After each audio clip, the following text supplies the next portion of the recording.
So here are 4 ways that you can ruin your life by journaling.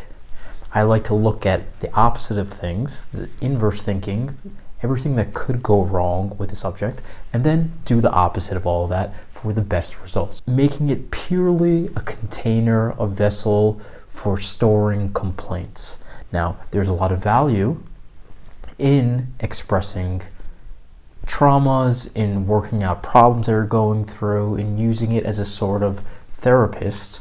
But if that is exclusively what you're doing and you're building a habit of day after day just complaining about everything that is wrong with your life and never paying attention to the things that you're grateful for, never looking ahead to the bright future that you could be planning out, never exploring curiosity and things that light you up through thought experiments and essays, if you're purely complaining, I think this is one way that this can be actually a negative habit. If you're training yourself to consistently focus exclusively on the bad, there is a space for it, and I would highly encourage to write about negative emotions as they arise. But if it's exclusively that, I think it might be a bad habit that is making you more pessimistic in life. Next way to ruin your life through journaling is to write words that aren't truthful.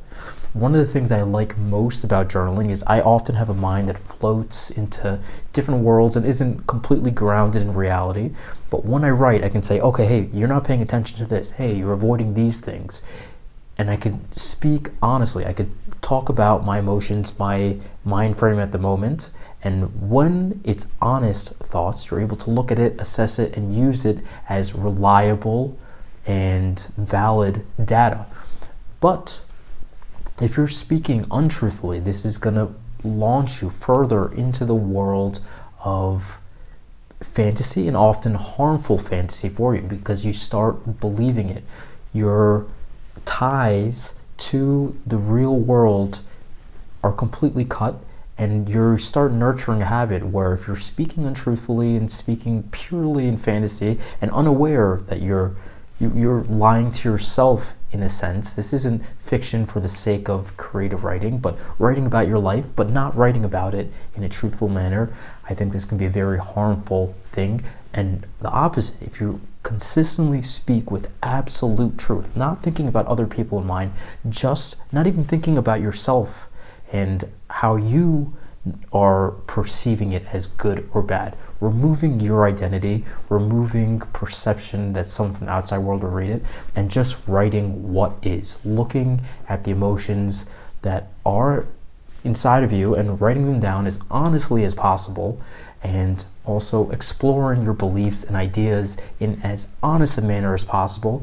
In this way, you can get the most out of your journaling. So if you want to ruin your life, though, consistently write lies. Last way that journaling can ruin your life is if you make plans and you never act on those plans. You never follow through.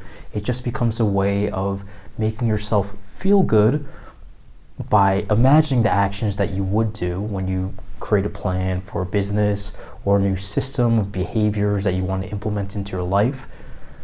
It makes you feel good in the moment when you write it down, but if you never take action on it, this can be really negative, where you're just making yourself feel good about the idea of things that you would be doing, but never taking action on it.